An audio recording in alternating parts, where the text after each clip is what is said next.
Welcome to this pocket guide about preparing for a port state control inspection. Detentions due to non-compliance with ISM requirements are becoming more common. The purpose of the ISM code is to provide an international standard for the safe management and operation of ships and for pollution prevention. Companies are responsible for implementing and maintaining an effective safety management system. To ensure these objectives are met, by having an effective safety management system, the risk of costly fines and detentions will considerably reduce if any equipment is broken or missing or the ship is damaged. The master must notify all relevant authorities prior to port entry. If not, the port state control officer has clear grounds for a more thorough inspection which may lead to a detention. It is important to create a good first impression, to ensure that all certificates and documents are available and that the crew are familiar with their duties. You need to be able to demonstrate a competent and effective safety management system. There must be procedures in place for all shipboard operations, and you must be able to document that the ship is inspected and maintained regularly. Procedures for emergency situations must also be available, with ship security measures established. The port state control officers' first impressions are very important. Typical areas that have a strong influence on this are the gangway, moorings, ID control, and the crew's use of personal protective equipment. All relevant instructions, records, and procedures must be in the ship's working language or a language understood by all crew members. Safety bulletins and other relevant information for the crew should be placed on notice boards on board the vessel. All required classification, statutory, and other certificates must be valid and available for review.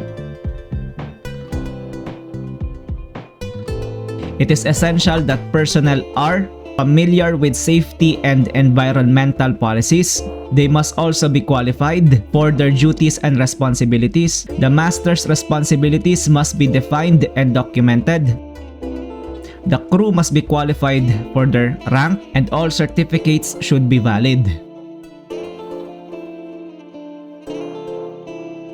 As stated earlier, it is important to demonstrate a competent and effective safety management system.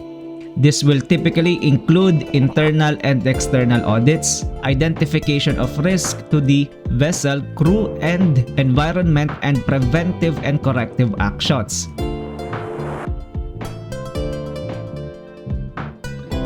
It is a requirement to make and implement procedures, plans, and instructions for key shipboard operations affecting safety or pollution. Procedures have to be available, and all crew must be familiar with their duties and responsibilities. Maintenance of the ship and its equipment is one of the most common reasons for detention. In order to ensure that the ship is ready for operation at all times, it is crucial that inspections are carried out and maintenance is performed regularly.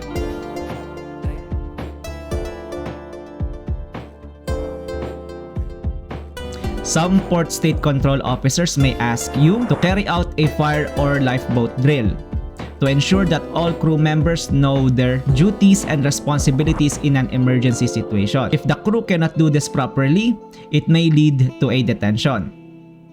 Procedures for emergency situations must be available, and it is critical that the crew is fully aware of the alarm signals and their master stations. In order to demonstrate that you act accordingly to the ISPS code, ship security measures must be established, and the ship security plan has to be protected from unauthorized access. The security level on board must be set as required by the flag, state, and port authorities, and contact details for the company security officer must be available. When preparing for an inspection, focusing on all the discussed areas will help you minimize the risk of fines and detention.